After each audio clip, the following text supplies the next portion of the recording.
بسم الله الرحمن الرحيم. بسم الله الرحمن الرحيم والصلاة والسلام على نبينا محمد وعلى آله وصحبه أجمعين. أما بعد، السلام عليكم ورحمة الله وبركاته أيها الإخوة الصائمون والصائمات في كل مكان. أحييكم بتحية أهل الجنة، وأسأل الله تبارك وتعالى أن يتقبل منا ومنكم الصيام والقيام وصالح الأعمال. مع شخصية أخرى avec une nouvelle personnalité parmi les 10 promis au paradis. Nous avons rendez-vous aujourd'hui avec une personnalité immense, un homme fabuleux, une histoire qui représente une légende. Les quelques minutes que nous consacrons pour cela ne suffiront jamais.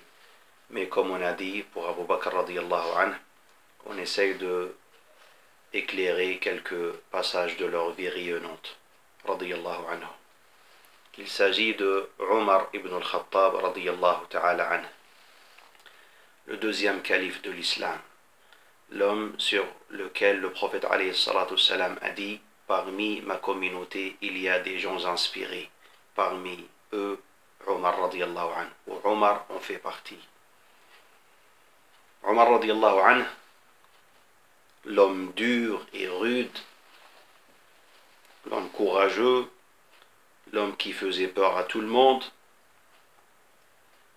avant l'islam et après l'islam. Sauf qu'après l'islam, il est devenu certainement très très doux, très très clément envers les croyants, mais toujours dur contre les ennemis de l'islam, les ennemis d'Allah, les hypocrites.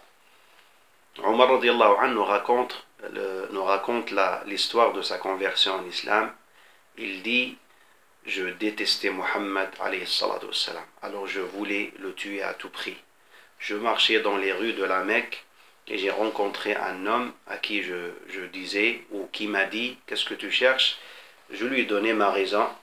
Il m'a dit: tu es en train de chercher Muhammad alors que le virus de Muhammad il est chez toi, dans ta famille.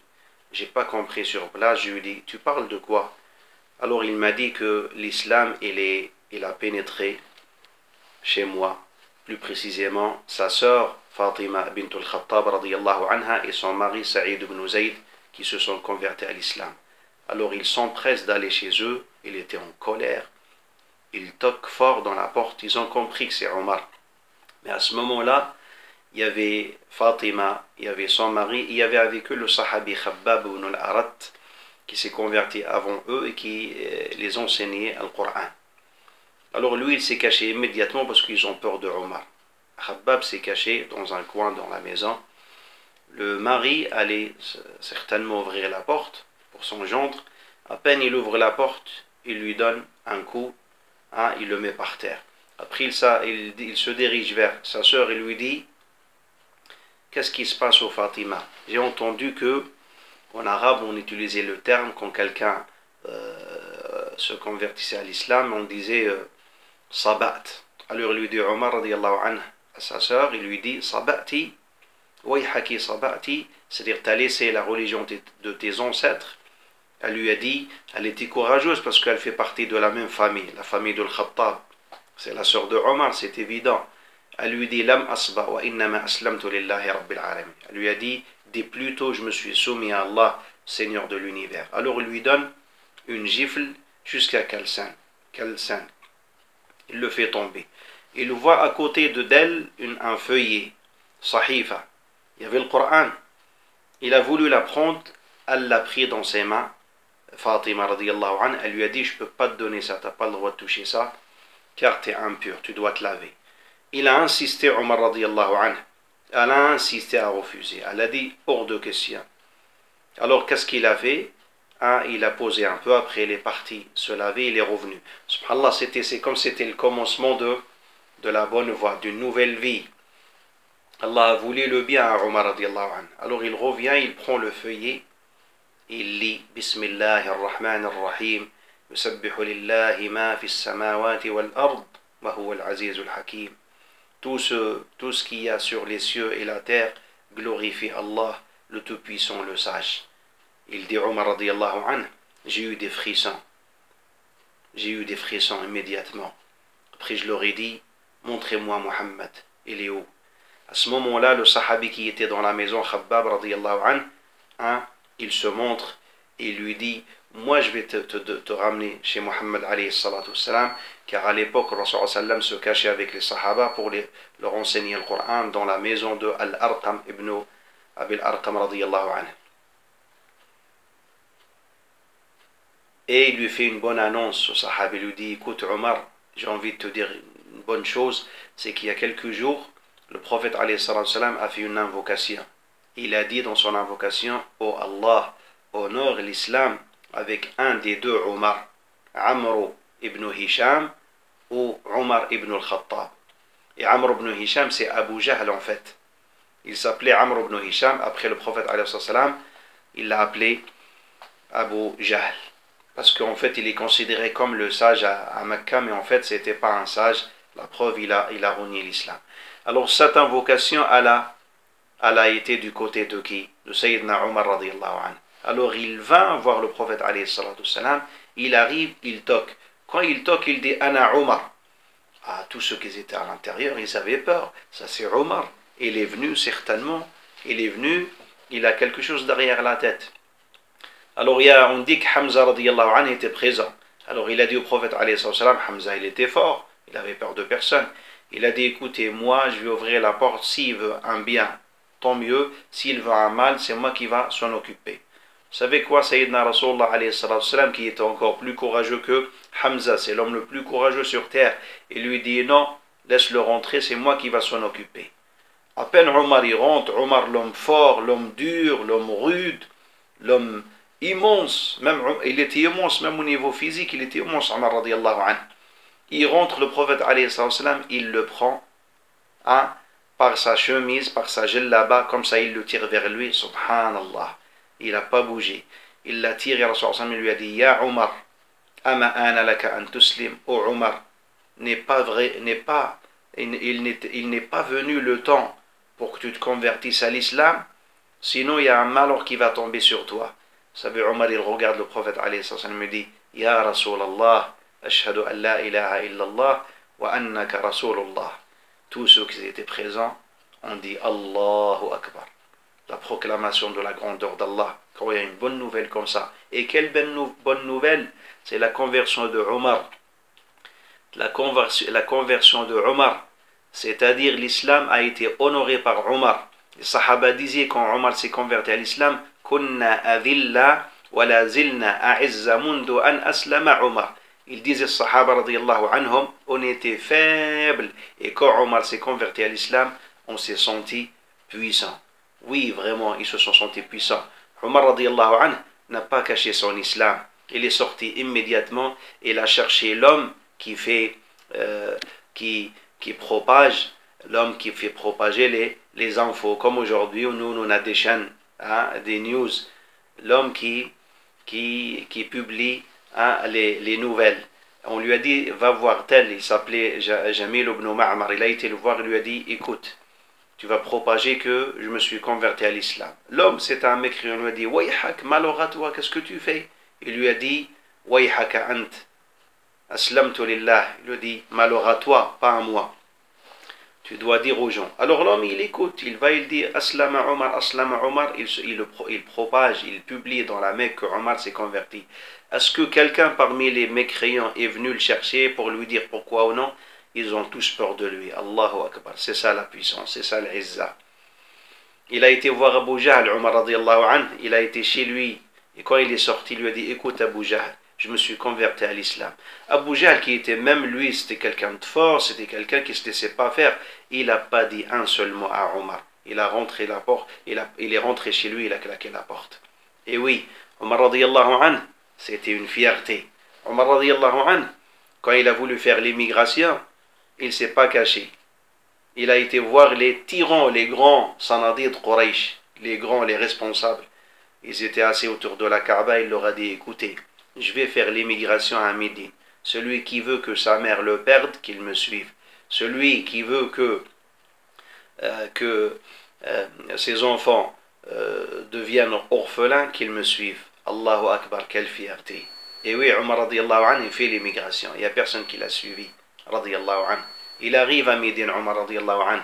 Il accompagne le prophète, alayhi salatu wassalam, dans toutes ses affaires. Il accompagne Nabi, alayhi salatu wassalam, dans toutes les conquêtes. Il est toujours là. Omar radiallahu anhu, il était considéré comme, et Abu Bakr, les deux, c'était comme les yeux et les oreilles. D'ailleurs, le Rasul sallam l'a dit, que Abu Bakr radiallahu anhu, c'est comme pour le Rasul sallam, c'était comme c'était ses yeux. Et Omar radiallahu anhu, c'était comme c'était son nuit. Naam. Et Rasul alayhi salatu salam a dit dans le hadith, Abu Bakr fil jannah, ou Omar fil jannah, ou Uthman fil jannah, ou Ali fil jannah. Omar radiallahu anhu, comme je vous ai dit, c'était quelqu'un de très dur, mais l'islam l'a rendu très compatissant, très clément, très doux envers les croyants. Il est resté toujours dur envers les mécréants et les hypocrites. Il était appelé le Farouq. Omar, rappelez-vous, Abu Bakr était appelé Siddiq, le véridique.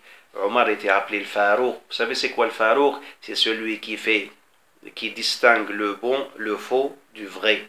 Et Omar radiallahu anhu arrivait à distinguer le vrai du faux. D'ailleurs, il y a une personne connue parmi les Sahaba. Cette personne-là, elle avait une particularité. On est en train de parler de Omar. C'est quoi sa particularité? Il avait beaucoup de particularités, comme je vous ai dit. Mais parmi ces particularités, c'est que chaque fois que Omar radiallahu anhu prenait un chemin, le diable, le shaitan, prenait un autre chemin. Il ne pouvait rien faire contre Omar. Omar, l'homme dur, l'homme rude, il a vu, une fois qu'il est devenu calife, gouverneur, radiallahu anhu, il était sorti, il faisait la prière de la nuit, Omar radiallahu anhu. Et quand c'était vers subh, vers la fin du matin, juste avant le fajr, il allait réveiller ses enfants. Et il lisait le verset d'Allah, وَأْمُرْ أَهْلَكَ بِالصَّلَاةِ وَاسْطَبِرْ عَلَيْهَا. Demande, ordonne à ta famille de faire la prière et sois patient, endurant en la faisant. Oui, mes frères, il ne pensait pas qu'à lui, il pensait à sa famille. Pensez à vos familles, pensez à vos enfants. Prenez le bon exemple. Quand vous faites un bien, pensez à faire participer vos enfants. Barakallahu fikum. Omar radiallahu anhu est devenu gouverneur, calife de l'islam. La califat, c'est un degré élevé. Omar radiallahu anhu, c'était quelqu'un qui se voyait responsable. Il avait peur de rencontrer Allah. Et avec la demande ou la plainte de quiconque. Il a vu une dame avec ses petites filles en train de mettre le feu et mettre une marmite. De loin, il voit que pendant des heures et des heures, la marmite, il n'y a rien, elle ne donne pas à manger à ses filles. Il arrive vers elle, il voit qu'elle n'a rien à manger. Il lui a dit, pour t'as rien à manger? Elle a dit, non, j'ai rien. Vous savez qu'est-ce qu'elle a dit après?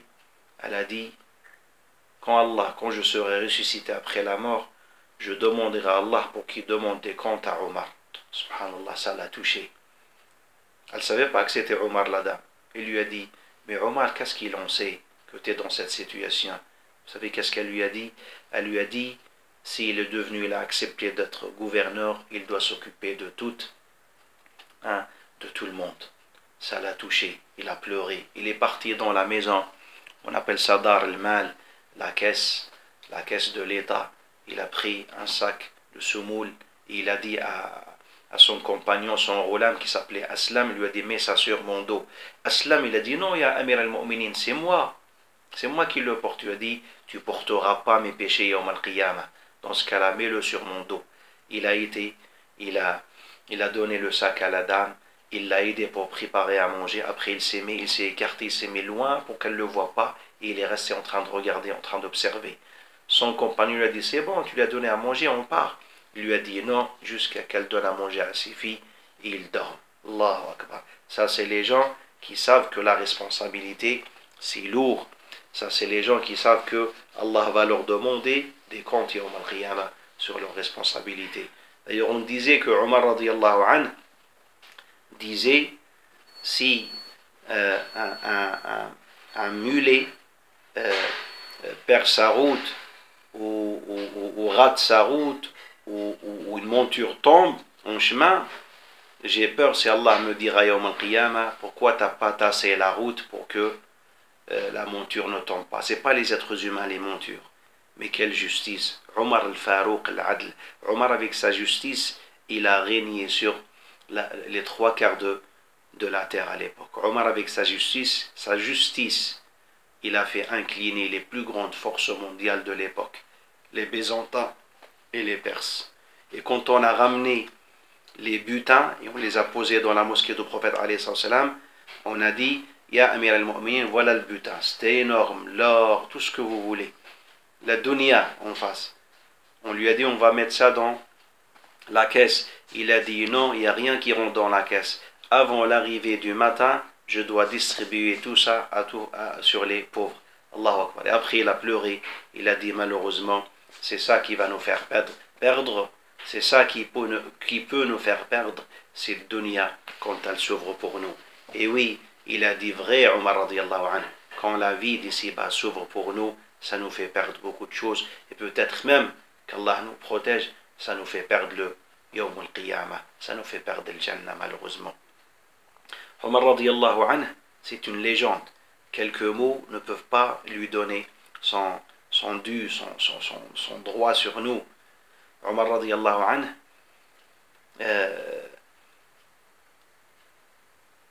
c'était le calife inspiré. C'était l'homme inspiré. Comme je vous ai dit, le Nabi alayhi salam, il a dit parmi ma communauté, il y a des gens inspirés. Et Omar en fait partie. Vous savez Omar radiallahu anhu, qu'est-ce qu'il dit? Il dit Allah a descendu des versets coraniques selon mon opinion. Attention, il faut bien comprendre. C'est-à-dire, Allah a fait descendre des versets coraniques ou des lois avec l'idée ou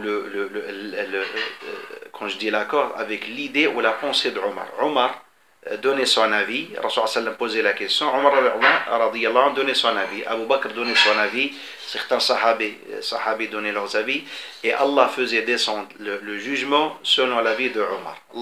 Parmi ces avis-là, le fait que Omar radiyallahu anhu a voulu qu'il y a entre les hommes et les femmes un voile qui empêche les hommes de voir ces femmes-là, plus précisément les femmes du prophète alayhi salatu salam.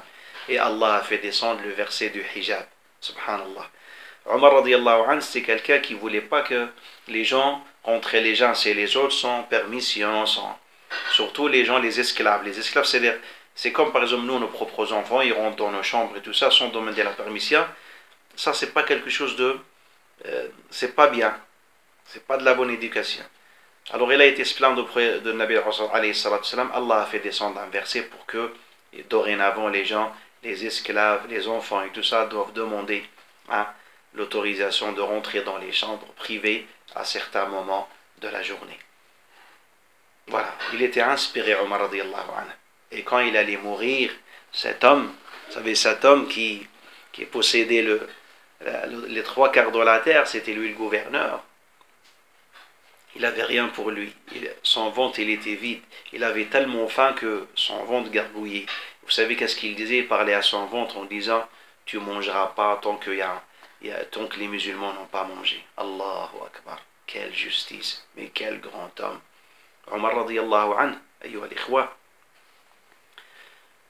venait diriger la prière de l'Jumu'ah. C'était lui l'imam. Mais il venait à la dernière minute, presque en retard.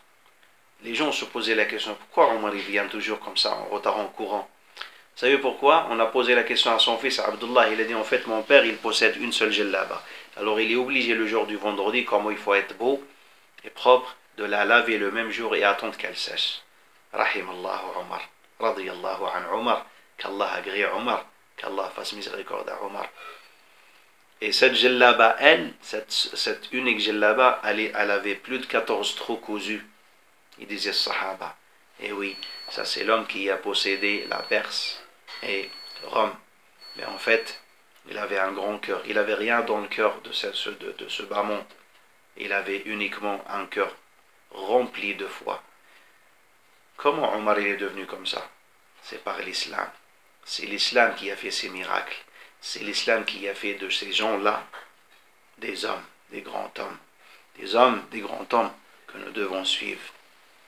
Qu'Allah subhanahu wa ta'ala fasse miséricorde à Omar et qu'Allah fasse qu'en suivant, l'exemple de Omar, et qu'Allah tabaraka wa ta'ala nous met au paradis avec Omar et Abu Bakr ainsi que les autres sahaba. وصلى الله وسلم وبارك على نبينا محمد وإلى لقاء آخر مع شخصية أخرى avec une autre personnalité Inch'Allah ta'ala. Soyez au rendez-vous. Assalamu alaikum wa rahmatullahi wa barakatuh.